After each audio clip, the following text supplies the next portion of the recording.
Troisième concept très intéressant dans cette construction de nos pensées et de nos réactions émotionnelles, le style d'attachement. Alors, le style d'attachement, ça décrit la manière dont on s'attache aux personnes et dont on vit cet attachement. C'est quelque chose là aussi qui se construit dans l'enfance et qu'on continue de vivre tout au long de notre vie à l'âge adulte. Donc ça va décrire vraiment les schémas relationnels, c'est-à-dire la manière dont on se comporte, dont on interagit, et ça va conditionner la manière dont on ressent un problème relationnel. On voit deux axes dans ce style d'attachement. Donc tout ça, sont des théories qui voilà, qui sont pas de moi évidemment, qui sont définies par des psychologues depuis plusieurs décennies. Les deux axes sont l'évitement et l'anxiété. L'évitement, pour ceux qui ne voient pas ce que c'est le fait d'éviter une situation qui pourrait nous mettre en défaut ou nous faire souffrir ou nous mettre à mal, quoi, ou ressentir quelque chose de négatif. Donc on va chercher à l'éviter. Voilà. Et le deuxième axe, c'est l'anxiété.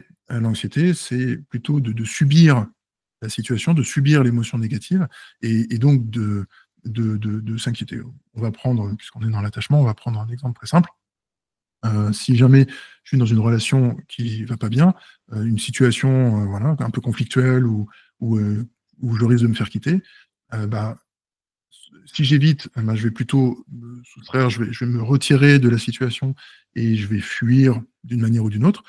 L'anxieux, par contre, va s'agripper, va dire oh non, s'il te plaît, me quitte pas. D'accord.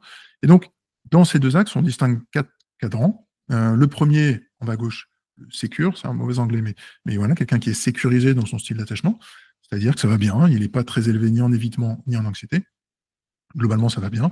S'il y a un problème dans le couple, bah, on en parle, voilà, il y a quelque chose qui est assez serein, quelqu'un qui est rassuré de nature. Et ça, historiquement, on évalue à peu près à 50% de la population sécure. Et c'est un pourcentage qui est en baisse. Si on voit les dernières études là, sur ces dernières décennies, ce chiffre diminue au profit des trois autres styles d'attachement qui sont insécures, en opposition à celui-ci qui est sécure.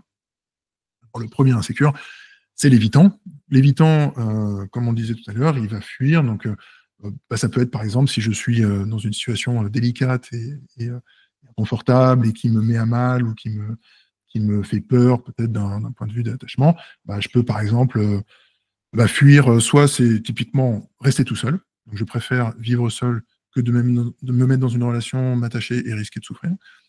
Ça peut être simplement en fuyant avec des amis, ça peut être en fuyant je sais pas, dans les addictions ou dans les jeux vidéo, enfin tout type de distraction d'une situation inconfortable. Ça peut être de fuir la conversation, de dire écoute, non, voilà, de rien dire, de muer, de ne pas rentrer dans la conversation, de ne pas s'exprimer. Tout ça sont des comportements de fuite. Donc cette proportion d'évitants, c'est à peu près un quart, un cinquième de la population, et qui tend à augmenter. Le troisième style d'attachement, c'est l'anxieux. Aussi, on le présentait un petit peu avant.